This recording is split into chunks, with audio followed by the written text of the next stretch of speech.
भेजना था। ये बदनसीबी है हमारी कि एक 34 साल का ट्रांसजेंडर किस्म का एक लड़का हमने वजारत खारजा में वजीर खारजा बना के भेज दिया। बल्कि पाकिस्तान में एक बवाल खड़ा हो चुका है कि बिलावल भुट्टो ने डॉक्टर जयशंकर को हाथ जोड़कर नमस्ते क्यों किया या ग्रीट क्यों किया।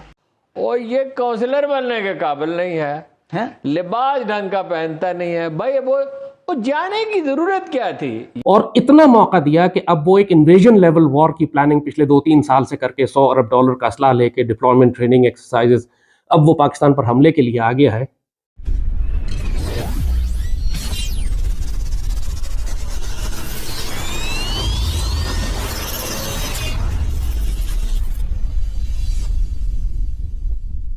हेलो दोस्तों, welcome to my YouTube channel Apna Hindustan.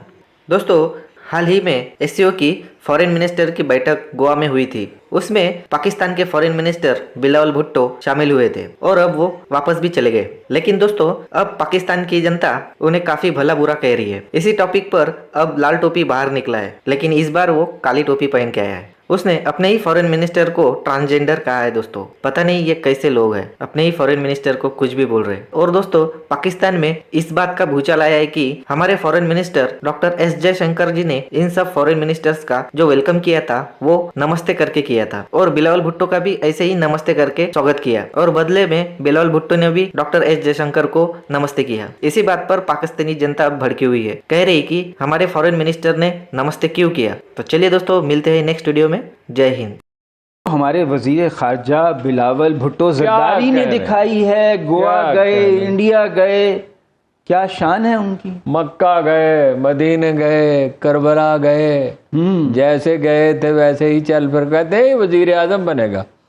और ये काउंसलर बनने के काबिल नहीं है? लिबास ढंग का पहनता नहीं है भाई, वो जाने की जरूरत क्या थी। उन्होंने जनाब वीडियो पे अपना बात की, जो जाना चाहिए इंडिया इस वक्त जाने की क्या तुक है। क्यों इस वक्त इंडिया जाने की क्या तुक है। ये इमरान खान साहब जब वजीर आज़म बनने से पहले जा रहे थे तो उन्होंने, एक बुजुर्ग ने मुझे कहा, इससे कहा वहां क्या लेने के लिए जा रहा है।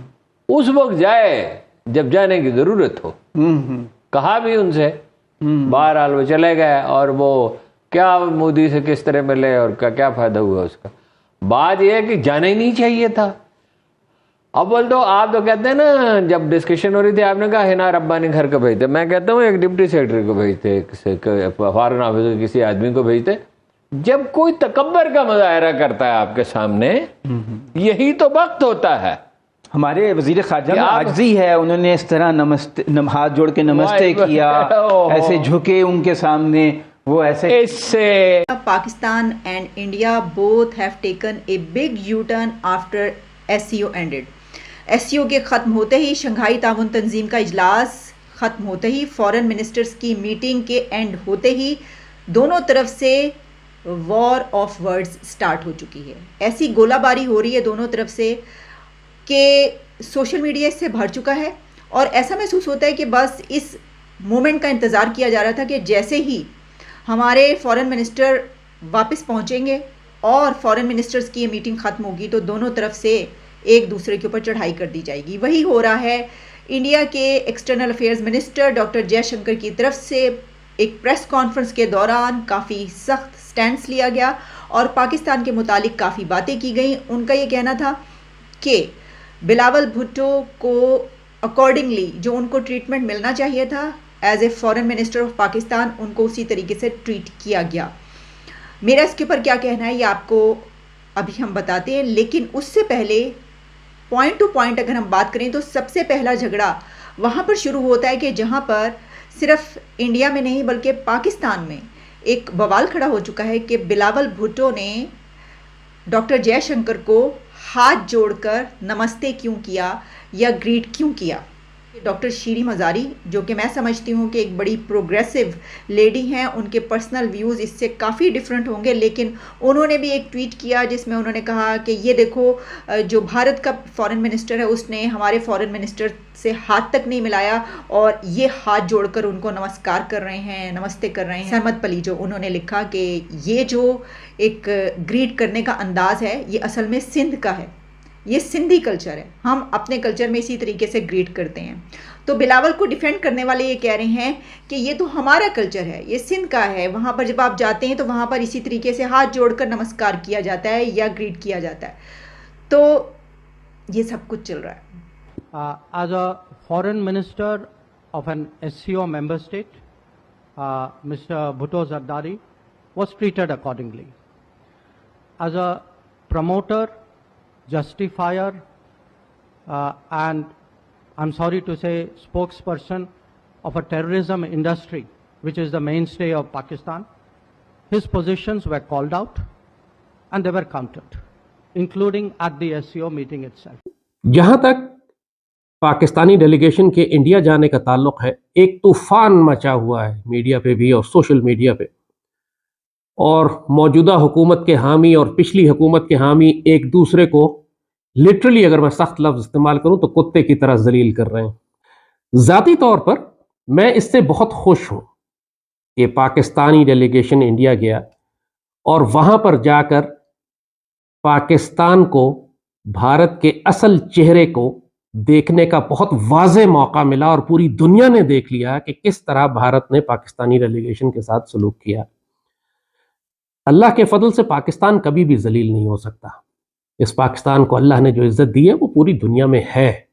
जलील हमारा दुश्मन है और जलील ये सियासतदान होते हैं जो अपनी बदकिरदारी की वजह से पूरी दुनिया में अपने आप को रुसवा करते हैं। पाकिस्तान जलील नहीं होता। मगर मुझे खुशी इस बात की है कि इस डेलीगेशन के इंडिया जाने से ये तसल्ली हो गई कि पाकिस्तान में अभी भी एक बहुत बड़ी लॉबी थी जो ये कहती थी कि भारत के साथ हमको अमन मुज़ाकरात करने चाहिए, भारत से बात करनी चाहिए। हम छोटी मईशत हैं, वो बड़ी मईशत है, हम लड़ नहीं सकते, लिहाजा सरेंडर करते चले जाओ, कॉम्प्रोमाइज़ करो। अब तसल्ली से सबको मालूम हो गया कि भारत इस वक्त एरोगेंस ऑफ पावर में इतना डूबा हुआ है, इतना बावला हुआ है कि वो आपसे बात करना ही नहीं चाहता। ये बदनसीबी है हमारी कि एक 34 साल का ट्रांसजेंडर किस्म का एक लड़का हमने वजारत खारजा में वजीर खारजा बना के भेज दिया, जो पूरी दुनिया में खुद भी जलील है और जिसकी कोई इज्जत भी नहीं करता। और जयशंकर के सामने उसको हमने खड़ा कर दिया ले जाके, जिसका कोई कंपैरिजन नहीं है।